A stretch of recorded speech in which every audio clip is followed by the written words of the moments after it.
요거를 또 공황장애를 하지 않습니다. 요거는 이제 공황 증상, 패닉 어택이라고 하는데 이게 갑자기 빈도가 늘어나고 횟수가 늘어나면서 나의 일상생활을 파괴하는 네, 안녕하세요. 전문가의 시선으로 보다 객관적이고 깊이 있는 정보를 쏙쏙 알려드리는 K클래스. 저는 오늘 진행을 맡은 한소범 기자입니다. 오늘 K클래스 좀 색다른 분을 모셔봤는데요.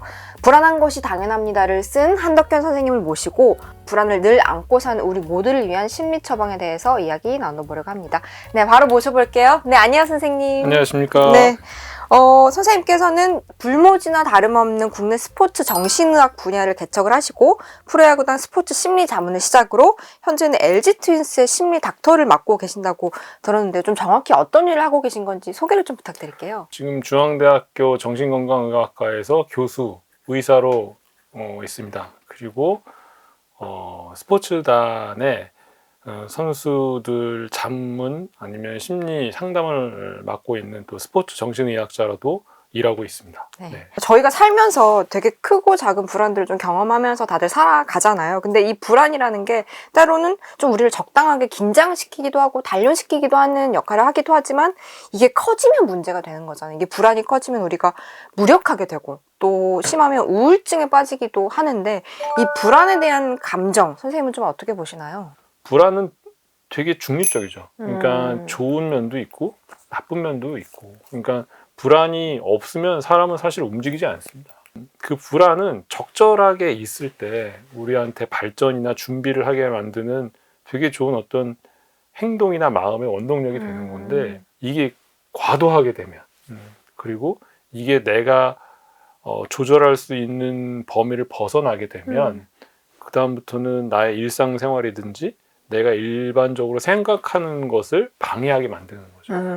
우리가 불안에 대해 잘 몰라서 두려운 것도 있을 건데 이렇게 책에서 인용하셨어요. 미국의 철학자 에머슨이 두려움은 언제나 무지에서 샘솟는다는 말을 했다고 하더라고요. 그러니까 불안은 모르는 것, 이 무지에서 시작이 된다는 건데 이게 단순하게 내가 모른다는 두려움에서 시작이 된다는 건지 좀 자세하게 설명을 해주세요. 아는 거를 힘들어하는 거를 우리는 불안이라고 얘기하지 않습니다. 불안은 그 구체적인 대상이 없어요. 내 안에서 어떤 뭔가 이렇게 안 좋은 느낌들이 이렇게 슬금슬금 뭔가 내가 편하게 있으면 안 되는 듯한 그런 것들을 슬금슬금 떠오르게 하는 거기 때문에 모르는 거에 대한 불편한 감정들을 느끼는 게 우리는 불안이라고 얘기를 하는 거죠. 그러면 말씀하신 것처럼 불안은 결국 우리 모두가 갖고 있는 상태인 건데 이 불안이 좀 사람마다 발현도 다르게 될 것 같고 또 나아가서 신체적으로 막 최악을 상상하다가 막 이 상상이 현실처럼 될 것 같고 뭐 호흡곤란, 떨림, 가슴 답답함, 두통, 뭐 어지러움 이런 거랑 이어지는 현상이 나타나는 게 공황장애라고도 할 수 있을 것 같은데요. 이 공황장애를 좀 의심해 볼 만한 증상이나 뭐 그런 것들이 있을까요? 공황장애는 요즘 연예인분들이 네. TV나 라디오에 나와서 엄청나게 많이 이제 커밍아웃을 하죠. 네. 마치 이렇게 공황장애에 걸리면 굉장히 열심히 노력하는 사람처럼 보이기도 하는데 정신과 의뢰에 와서 보면 순수 공황장애는 또 아니에요. 아, 그래요? 네. 그래서 공황장애가 많이 유행은 되지만 이게 공황장애입니다 딱 하기에는 이제 정확한 진단을 받으셔야 되는데 호흡곤란, 답답함 막 이런 것들에 대해서 얘기를 해드리는 건 뭐냐면 그런 증상을 느끼고 있는데 이게 불안과 관련된 증상임을 모르시는 분들이 많아요. 그래서 막 내과병원, 외과병원 다니면서 뭐 MRI 찍고 무슨 초음파하고 막 엄청나게 막 그 다른 것을 찾다가 힘들어서 결국은 이제 돌아서 정신과에 오시는 분들이 있거든요. 근데 그런 것들이 불안과 관련된 증상들을 일단 보면 가슴이 콩닥콩닥 막 뛰고 어떤 분들은 이 심장 뛰는 소리를 내가 듣고 있다.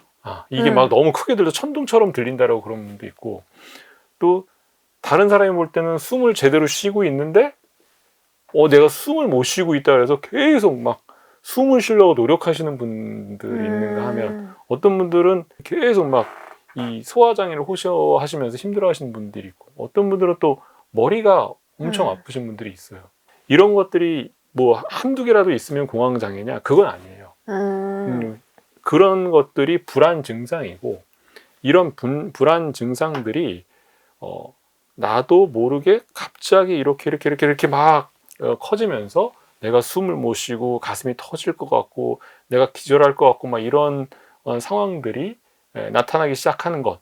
요거를 또 공황장애를 하지 않습니다. 요거는 이제 공황 증상, 패닉 어택이라고 하는데 그런 것들이 진행이 되는데 이게 갑자기 빈도가 늘어나고 횟수가 늘어나면서 나의 일상생활을 파괴하는 일상생활을 진행하지 못하게 하는 그런 순간이 됐을 때 우리는 그 순간을 공황장애라고 얘기를 합니다.